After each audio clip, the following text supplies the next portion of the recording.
Hello student, कैसे हैं आप लोग। आज हम स्टार्ट करेंगे क्लास 10 की केमिस्ट्री। लेसन फर्स्ट है केमिकल रिएक्शन एंड इक्वेशन। तो इसमें आगे की भी डेफिनीशन और सारे क्वेश्चन को सॉल्व किया जाएगा। पहले इसको हम समझते हैं, what is chemical reaction. Chemical reaction क्या है इसके बारे में समझते हैं, जिसे रासायनिक अपक्रिया कहते हैं हिंदी में। रासायनिक अपक्रिया, केमिकल रिएक्शन। तो chemical reaction are the processes in which new substance with new properties are formed. Chemical reaction वो चीज है जिसमें नए पदार्थ बनते हैं और उनकी जो प्रॉपर्टीज होती है, उनकी विशेषताएं जो होती हैं पहले वाले पदार्थ से अलग होती हैं, पहले के सब्सटेंस से अलग होती हैं। जैसे फॉर एग्जांपल हमने ले लिया यहाँ पर carbon. Carbon in the form of coal, हम कह सकते हैं कोयले के रूप में ले लिया कार्बन। और कार्बन का रिएक्शन करा दिया हमने ऑक्सीजन से, एयर में ये बर्न हो गया है। ठीक है, कार्बन बर्न इन एयर, इसे इस तरीके से भी कहते हैं। कार्बन को जलाया गया है ऑक्सीजन की उपस्थिति में, तो ये बन गया CO2, कार्बन डाइऑक्साइड गैस बन गई। ठीक है, तो ये एक तरीके से हो गया केमिकल रिएक्शन। तो केमिकल रिएक्शन में क्या होता है कि अब कार्बन के जो गुण हैं, जो प्रॉपर्टीज हैं या ऑक्सीजन की, उस कार्बन डाइऑक्साइड इनसे अलग होगा, तभी ये कहेंगे कि न्यू प्रॉपर्टीज आर फॉर्म, इनकी जो प्रॉपर्टीज होगी इनसे अलग होगी। तो केमिकल रिएक्शन वही होता है in which new substance with new properties are form. अच्छा, हम समझते हैं कि आखिर में इसमें क्या क्या जरूरी है। किसी भी केमिकल रिएक्शन के लिए दो चीज का होना जरूरी है, इसमें दो चीज होनी चाहिए। नंबर एक पर होना चाहिए रिएक्टेंट, रिएक्टेंट, रिएक्टेंट। और रिएक्टेंट को हिंदी में कहते हैं अभिकारक, अभिकारक, अभिक्रिया करने वाला। और नंबर दो पर होता है प्रोडक्ट। दो चीज का होना जरूरी है किसी भी रिएक्शन होने के लिए, रिएक्टेंट और प्रोडक्ट। प्रोडक्ट को कहते हैं उत्पाद, जो बाद में आउटपुट निकलता है, उत्पाद।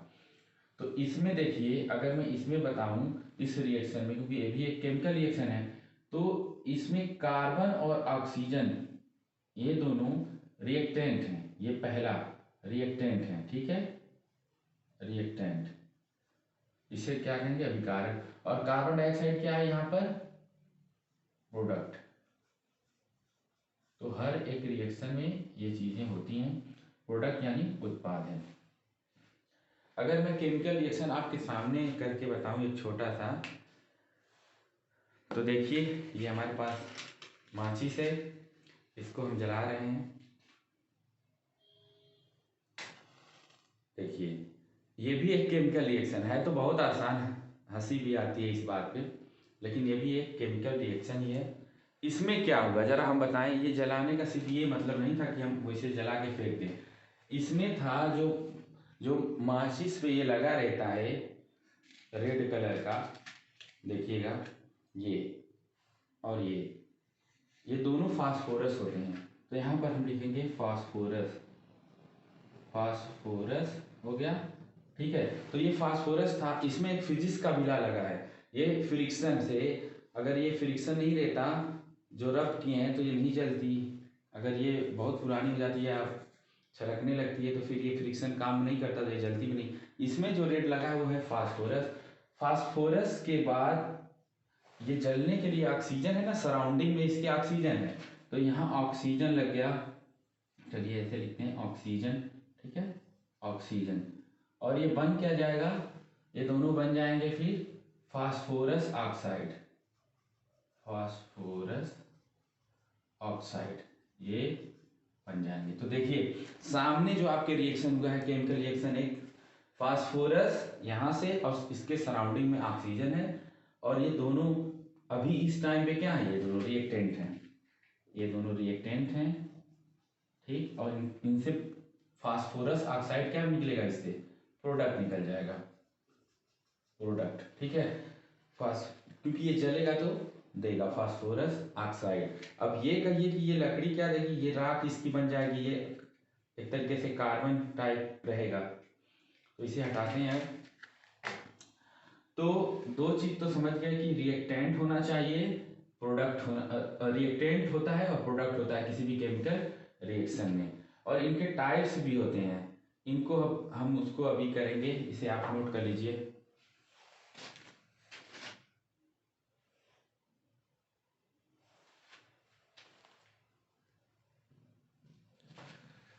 अब हम आगे पढ़ेंगे, इसे आपने नोट कर लिया होगा, इसे आगे पढ़ेंगे टाइप्स ऑफ केमिकल रिएक्शन। इसमें पढ़ेंगे हम लोग types of chemical reaction, types of chemical reaction. Hindi में इसे कहते हैं रासायनिक अभिक्रिया के प्रकार, रासायनिक अभिक्रिया के प्रकार।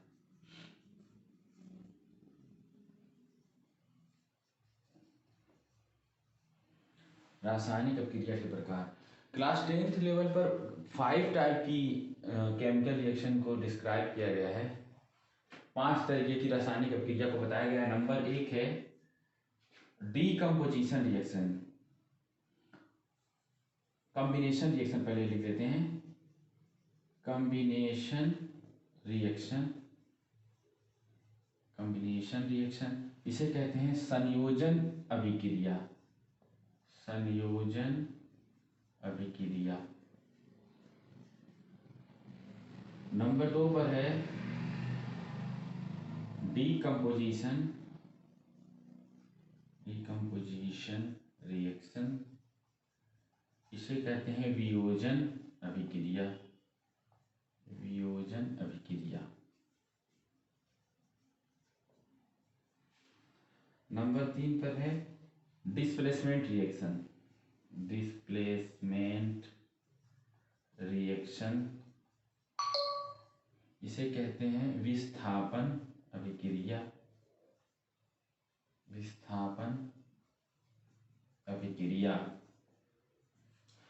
चौथे नंबर पर है double displacement, double displacement reaction.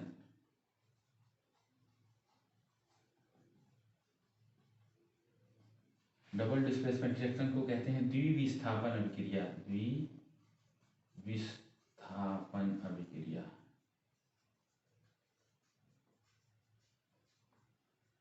द्विविस्थापन अभिक्रिया। और नंबर 5 पर है, लास्ट है जो oxidation reduction, oxidation and reduction, reduction reaction. चलिए इसे क्या कहते हैं, ऑक्सीकरण एवं अपचयन, ऑक्सीकरण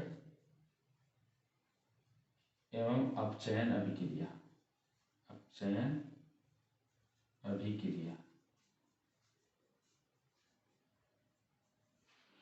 ये इसे आप पास करके नोट कर लीजिए। उसके बाद हम पढ़ाएंगे इसको अलग अलग करके, एक एक का एग्जाम्पल लेंगे, फिर उसके बाद डेफिनेशन भी लिखवाएंगे, फिर आगे बढ़ेंगे। इसे नोट कर लीजिए। अब हम मिटा रहे हैं, तो इसमें देखिए पहले पढ़ेंगे कॉम्बिनेशन रिएक्शन, तो बाकी ये सभी को चारों को मिटा दे रहे हैं। चलिए फिर इसको तो लिखना ही था कॉम्बिनेशन रिएक्शन को। तो कॉम्बिनेशन रिएक्शन का मतलब समझिएगा, कॉम्बिनेशन का मतलब जुड़ना होता है। संयोजन अभिक्रिया उसी में, संयोजन का मतलब दो चीज़ों का जुड़ जाना या दो से ज़्यादा चीज़ों का भी जुड़ जाना, लेकिन जुड़ना इसमें आएगा वर्ड, एडिशन होता है, ठीक है ना। तो कॉम्बिनेशन रिएक्शन वो ऐसा रिएक्शन है जिसमें दो या दो से ज़्यादा कोई सब्सटेंस या एलिमेंट मिल करके तब जा करके प्रोडक्ट बनाते हैं, ठीक है। दो या दो से ज़्यादा मिल करके एक बन जाते हैं, एक सब्सटेंस। तो इसमें क्या होता है, in this reaction two or more substance, two or more substance formed a single substance, इसे आप लिख सकते हैं, ठीक है। तो इसका जैसे एग्जाम्पल क्या होगा, एग्जाम्पल मान लीजिए हम ले रहे हैं Mg+O2, तो क्या बन जाएगा, मैग्नीशियम और ये ऑक्सीजन, मैग्नीशियम को जलाया गया है, देखिए ऑक्सीजन से रिएक्शन हो रहा है, ठीक है। ये दोनों क्या है, रिएक्टेंट है, और मैग्नीशियम ऑक्साइड यहाँ पर बन जाएगा MgO। लेकिन देखिए आगे चल के इसे बैलेंस भी करना पड़ेगा, तो यहाँ 2 लगा देंगे और ये पूरा 2 लगा देंगे तो 2Mg और 2 ऑक्सीजन हो जाएगा। अभी नेक्स्ट लेक्चर में हम बैलेंस करना सिखाएंगे। तो यह मैग्नीशियम को जलाया गया किसमें, ऑक्सीजन की प्रेजेंस में, तो मैग्नीशियम ऑक्साइड बन गया। तो यहाँ पर देखिए 2 सब्सटेंस है, एक मैग्नीशियम एक ऑक्सीजन, दोनों मिलकर के एक बना दिए हैं, एक प्रोडक्ट। तो कॉम्बिनेशन रिएक्शन में ऐसा होता है कि 2 अलग अलग चीजें मिलकर एक बनाती हैं, ठीक है। तो इस तरीके से एक और एग्जांपल अगर हम लें तो चलिए एक और एग्जांपल लेते हैं, किस चीज का ले लें कॉम्बिनेशन रिएक्शन के लिए। H2 + O2, देखिए H2 + O2, तो यहाँ पर बन जाएगा H2O। देख रहे हैं H2 + O2, ये हाइड्रोजन गैस है, हाइड्रोजन गैस, देखिए हाइड्रोजन गैस है और ये ऑक्सीजन गैस है, ये G से गैस हो गया, ठीक है। और ये क्या बन गया, वाटर बन गया, ठीक है, जल बन गया। अच्छा अगर रिएक्शन को बराबर करना रहे, अगर नहीं भी करेंगे तो बाद में बता ही देंगे। ऑक्सीजन O2 है, यहाँ 2 है ही नहीं, रिएक्टेंट में 2 था, प्रोडक्ट में 1 ही है, तो यहाँ इस तरीके से बैलेंस किया जाता है। 2 दूना 4 हाइड्रोजन हो गया, 2 ऑक्सीजन हो गया, आगे लग गया, तो इसको बैलेंस करना हम सिखा देंगे। देखिए हाइड्रोजन गैस ऑक्सीजन गैस से रिएक्ट करके एक वाटर बना दी, तो अब क्या होगा, वाटर बन गया, तो इसमें 2 रिएक्टेंट मिलकर के एक प्रोडक्ट बना रहे हैं, तो इसे कहते हैं कॉम्बिनेशन रिएक्शन। और अगर हम ले लें 3H2 + N2, तो ये आ गया 2NH3, ये कैसे बना, नाइट्रोजन 2 है, हाइड्रोजन 6 है, हाइड्रोजन 6 है, ये देखिए हाइड्रोजन गैस है, हाइड्रोजन गैस G से गैस हो गया, नाइट्रोजन गैस है, और दोनों मिलकर कौन क्या बना दिए, अमोनिया बना दिए, ठीक है, अमोनिया। तो यहाँ पर सिर्फ कहने का मतलब यह है कि कोई 2 या 2 से ज़्यादा सब्सटेंस जो रिएक्टेंट रहेंगे वो एक ही बना देंगे, एक प्रोडक्ट में एक एक क्यों बनाएंगे, दोनों जुड़ गए हैं, कंबाइंड हो गए हैं दोनों, तो ये होती है कॉम्बिनेशन रिएक्शन। इसे नोट करिए, फिर हम आगे बताते हैं। इसे अब हम मिटा दे रहे हैं, आप लोग नोट कर चुके होंगे। अच्छा एक चीज बतानी थी, जैसे सॉलिड, लिक्विड और गैस, इसका पता कैसे चल जाता है, अगर रिएक्शन में दिया रहता है, जैसे Mg है तो ये सॉलिड स्टेट में रहता है, और ऑक्सीजन गैस है तो यहाँ G है, S से सॉलिड G से गैस, और इस तरीके से बन गया Mg मैग्नीशियम ऑक्साइड, तो A भी सॉलिड है।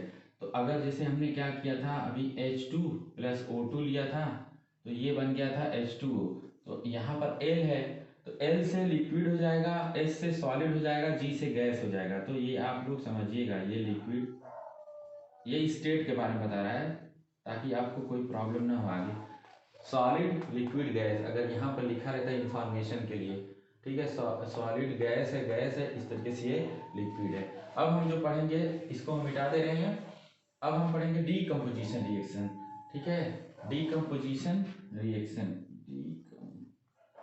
डीकम्पोजिशन रिएक्शन, वियोजन अभिक्रिया, वियोजन अभिक्रिया। देखिए वियोजन अभिक्रिया में क्या होता है, ये जस्ट उल्टा है कॉम्बिनेशन रिएक्शन का, तो इसे अगर हम लिख भी दें, those reaction in which compound split या ब्रेक, जो भी कहिए, टूट जाना, स्प्लिट इनटू 2 और मोर सिंपलर सब्सटेंस,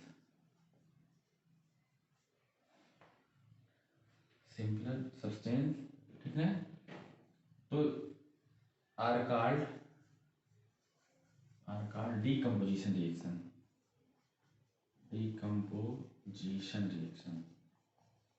ठीक है। ये तो डेफिनेशन है, लेकिन अब समझना पड़ेगा इसमें रिएक्शन में क्या होगा ना, कोई एक जो उसमें तो पहले क्या होता था, कॉम्बिनेशन रिएक्शन में दो सब्सटेंस मिलकर के एक सब्सटेंस बनाते थे, मिल जाते थे। जैसे पहले वाला जो था उसमें था A + B मिल करके मान लीजिए C बन रहा था, इसमें क्या होगा, सी टूट जाएगा, स्प्लिट मतलब टूट जाना, सी टूट करके ए प्लस बी में ऐसे बन जाएगा। अगर एक जनरल बात किया जाए तो, जैसे मैं एग्जांपल दे रहा हूँ तो अभी समझ में आ जाएगा कैसे कैसे पहचाने कि ये डिकम्पोजिशन रिएक्शन है। एग्जांपल उदाहरण लेंगे, जैसे कि अभी हमने देखा था, जैसे H2O है, इसमें अगर इलेक्ट्रिसिटी फ्लो करा दिया जाए, इलेक्ट्रिसिटी तो क्या हो जाएगा पता है, H2 और प्लस O2 ये अलग अलग टूट जाएंगे, देख रहे हैं यहाँ। और पहले उसमें क्या हुआ था, H2O2 दोनों मिला करके H2O बना रहे थे, हाइड्रोजन के ऑक्सीजन। इसमें क्या H2O में इलेक्ट्रिसिटी फ्लो कराई गई और ये H2 और O2 में अलग अलग टूट गए, तो ये हो गया डिकम्पोजिशन रिएक्शन। तो डिकम्पोजिशन रिएक्शन इस तरीके से होता है। अगर मैं एक और एग्जांपल ले लूं तो मान लीजिए कि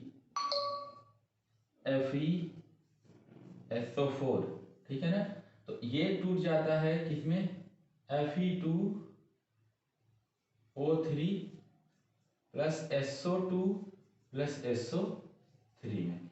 तो ये डिकम्पोज हो रहा है, ठीक है, डिकम्पोज हो करके Fe2O3 plus SO2 sulphur dioxide, ये क्या है, आयरन ऑक्साइड, ये क्या है, फेरस आयरन सल्फेट। तो ये डिकम्पोज होकर के एक सब्सटेंस था, लेकिन दो या दो से ज्यादा सिंपलर सब्सटेंस में टूट गया है, तो इसे क्या कहते हैं, डिकम्पोजिशन रिएक्शन। इसे नोट करिए, अब इसे हम मिटा दे रहे हैं। इससे पहले आप जाने तो ठीक ही है, ये लिक्विड में था स्टेट, अगर जानना चाहें तो लिक्विड में, और ये गैस में, ये भी गैस में, और ये क्या है, ये सॉलिड में है, ये Fe2O3। ये देखिए रिएक्शन हमको कैसे पता सॉलिड में है, ये सॉलिड में रहता है, ठीक है, आयरन सल्फेट सॉलिड में ही रहता है, और रिएक्शन के टाइम में यहाँ पर हीट दी जाएगी, हीट, ठीक है, यहाँ पर हीट देनी पड़ेगी, और ये भी सॉलिड में रहेगा, ठीक। एक्सपेरिमेंट से सब पता चलता है कि कौन किस स्टेट में है, सल्फर डाइऑक्साइड। अब ये सारी चीज़ों को हमने आग से नहीं देखा है, ठीक है, ये भी गैस है, सल्फर ट्राइऑक्साइड भी गैस है। तो एक सब्सटेंस जो था, इसको हम कहते हैं, अगर फेरस भी कहते हैं आयरन को, फेरस सल्फेट, SO4 लग गया तो सल्फेट, ठीक है, और ये हो गया आयरन ऑक्साइड या फेरिक ऑक्साइड, और ये सल्फर डाइऑक्साइड, सल्फर ट्राइऑक्साइड। तो ये एक सब्सटेंस दो या दो से ज्यादा में टूट गया है। तो हिंदी में भी यही कहते हैं, कोई जो दो रिएक्शन इन विच कंपाउंड, जिसमें एक कोई यौगिक दो या दो से अधिक सरल पदार्थ में टूट जाता है, उसे कहते हैं डिकम्पोजिशन रिएक्शन। देखिए आज का ये खत्म हो गया, तो फिर आगे का जो इसमें बचा हुआ है 3 रिएक्शन और जो और टॉपिक है, फिर नेक्स्ट लेक्चर में कवर करेंगे, ठीक है, फिर इसे लिख लिए, फिर मिलते हैं।